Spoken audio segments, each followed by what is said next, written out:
I know where there's some, right here in the hall, clerk. No, Molly, not in there. I have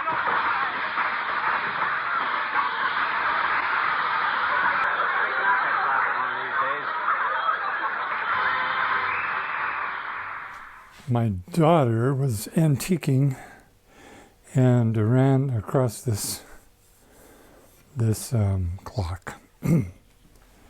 And it's clearly a homemade case.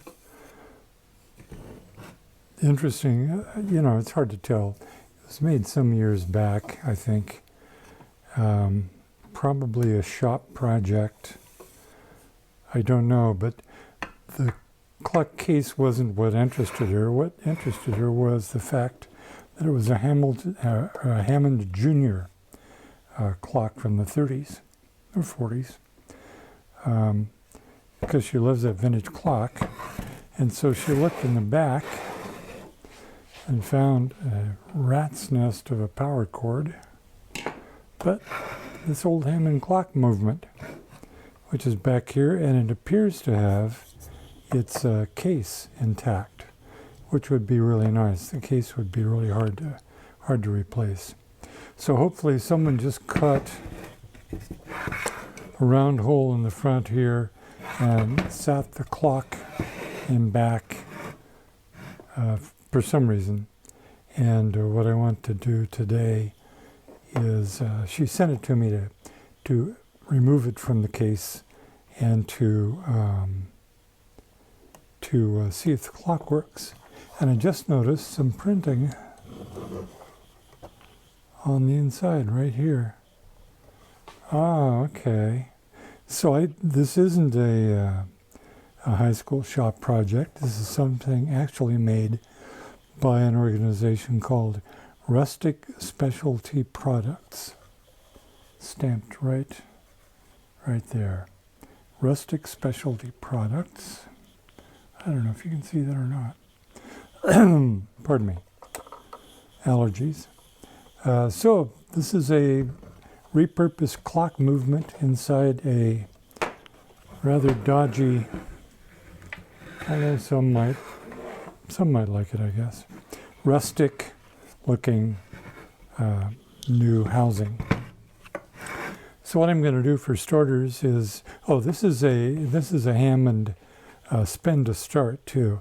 They didn't have self-starting motors in these days, so they put a little wheel right here, and when you plug the clock in, you've got to give the wheel a little spin, which gets the movement moving.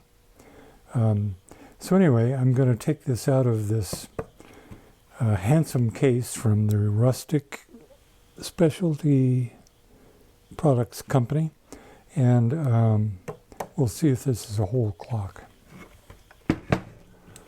Also going to get rid of this rather terrifying old power cord too. We'll replace it with something that looks similar, I hope. So let's get this out of here. Let's see what we see.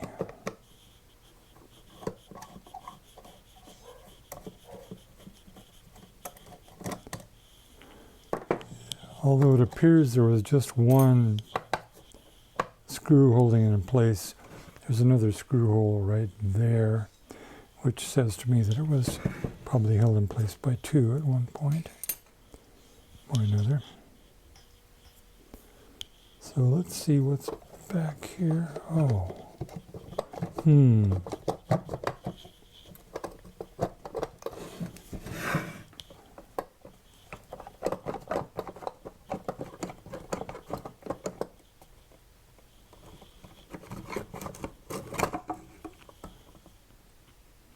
There's the back of the case.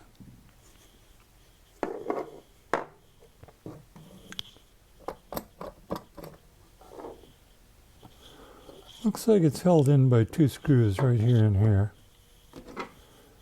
So we'll remove those guys. Get some more light over here.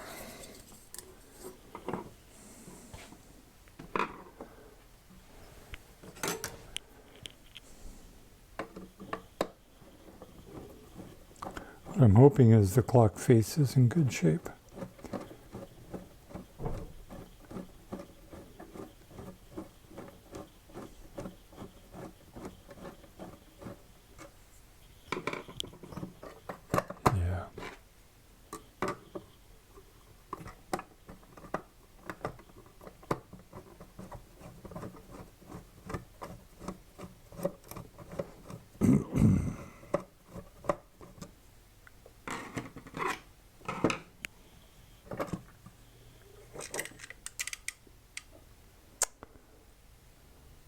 Huh.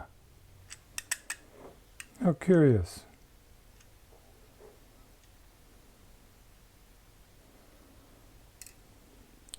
Looking at this now, I'm thinking that Hammond made this specifically to be put in some other people's clock cases. There's no faceplate. There's no covering for that. Huh. Okay, let me set this aside.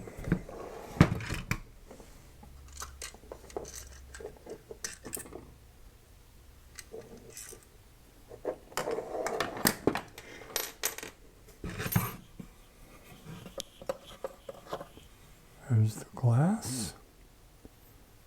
Smoky and dirty. Seriously dirty.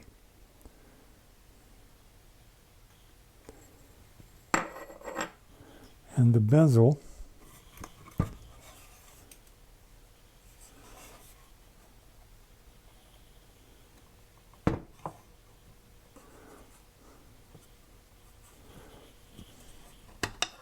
a press fit. And this is just a quarter inch piece of cardboard inside, probably created by the Rustic Specialty Products Company. Well, let's set this aside because this isn't, I don't know what to do with this. If somebody wants it, let me know, but it's not going to be reunited with the clock anytime soon.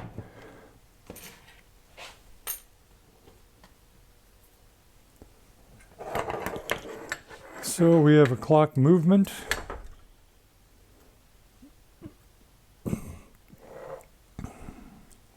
Looks complete. This one has a light, interestingly enough. I'm going to have to do a little research on this movement, see what I can find out about it. But more interestingly is going to be, or equally interesting, is going to be the challenge of finding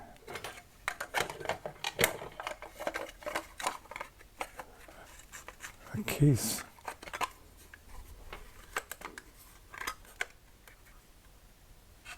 to fit the clock.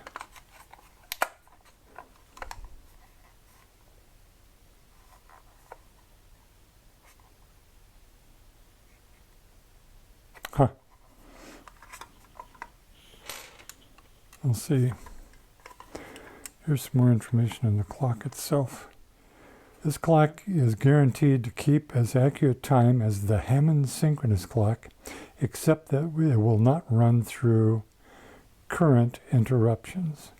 In other words, if the current gets interrupted, if power goes out, this clock will quit, will need to be restarted.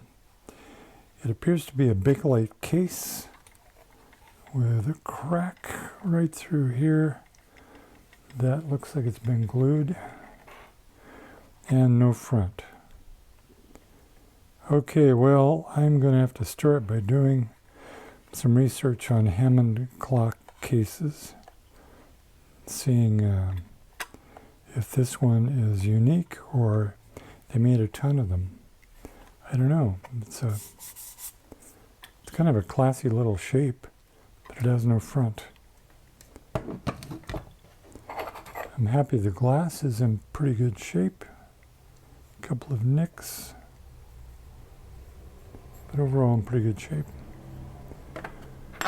Okay, well, this is going to be an interesting little side project. Not a vintage radio like I usually do, but variety is good for the soul. I think I'll keep this and add I don't know if this needs to be polarized or not, probably not, but maybe. I don't know if it's a shock hazard. I'll have to look that up too, or determine it from the way the motor is wired. Anyway, interesting little project. Thanks, Ann. Something to do.